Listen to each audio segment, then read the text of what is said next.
Hey, welcome back. It's Terrific Tuesday on Liquid Lunch. Not so terrific down in Washington with all this impeachment stuff going on. IG report comes out today. But you know, in the middle of all this mess, you got these people down there. They're not even people, but Adam Schiff, he thinks that it's all up to him and not the voters. He thinks that he's a king. He should make the decision, and voters have no say in this stuff. This is what he's saying. Americans don't get to decide American elections anymore, not by themselves, not without foreign help. For the members of Congress, this is not a question of fact because the facts are not seriously contested. It is rather a question of duty. The President's oath of office appears to mean very little to him, but the articles put forward today will give us a chance to show that we will defend the Constitution and that our oath means something to us. Look at that mod squad they have up there. And by the way, Americans apparently don't have the right to choose their elected officials anymore, according to Adam Schiff, which is news to me. It's probably news to Eric Early. He's a Republican attorney from California. And Eric is out there trying to take on Adam Schiff and knock him not only out of the Intelligence Committee, but out of Congress. Hey, Eric, thanks for joining us today. Really appreciate it. What's happening? Thanks for having me, guys. It's tough hearing you, but I'll do my best. Okay, so you have decided to throw your hat in the ring. I guess you're outraged and disgusted. What are you doing to take down Adam Schiff? Listen, Adam Schiff is a disaster. I live in the district here. I've been endorsed by the California Republican Party, LA County Republican Party, all the great Republican organizations out here and individuals to go after this guy. But Adam Schiff is a national disgrace, and it appears quite obvious that if, to us conservatives, we have no rights in Adam Schiff's mind, no rights whatsoever.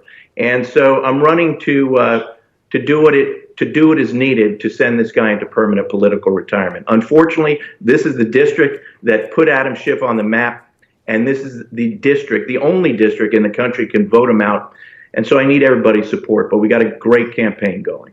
Mr. Early, we've all seen sort of the evolution of Adam Schiff as a national figure, first through the Mueller probe and the Russia investigation, now through impeachment and the Ukraine situation. What about Adam Schiff's conduct as chairman of the Intelligence Committee, if anything, do you feel has been inappropriate? What do you think the voters should penalize him for in his conduct in these hearings? Did we lose you?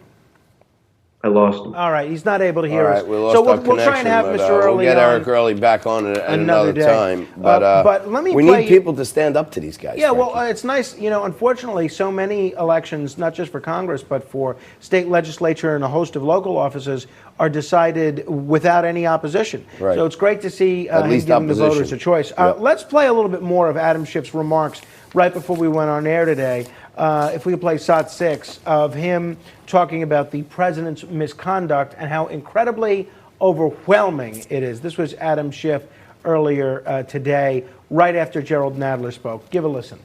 Evidence of the president's misconduct is overwhelming and uncontested. And how could it not be when the president's own words on July 25th, "I would like you to do us a favor, though," lays so bare his intentions, his willingness to sacrifice the national security for his own personal interests. And when the president got caught, he committed his second impeachable act, obstruction of Congress of the very ability to make sure that no one is above the law, not even the President of the United States.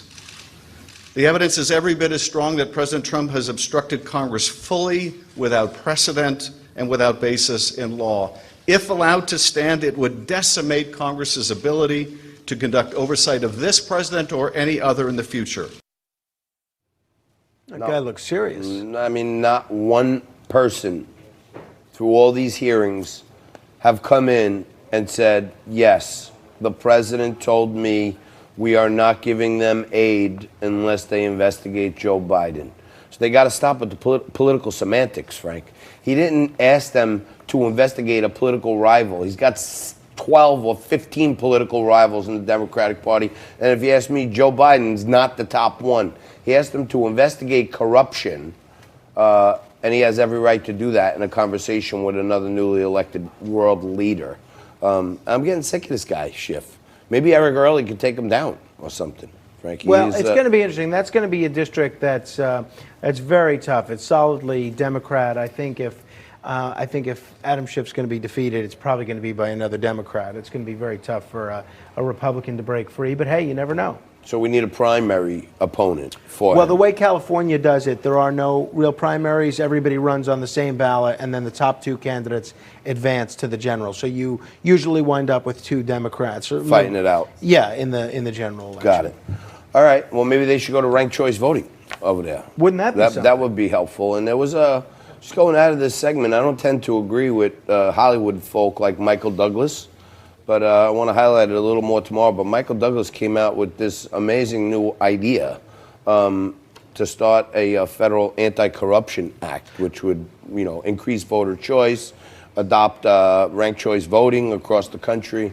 So we're going to keep you updated on that because it's right in the purple people wheelhouse.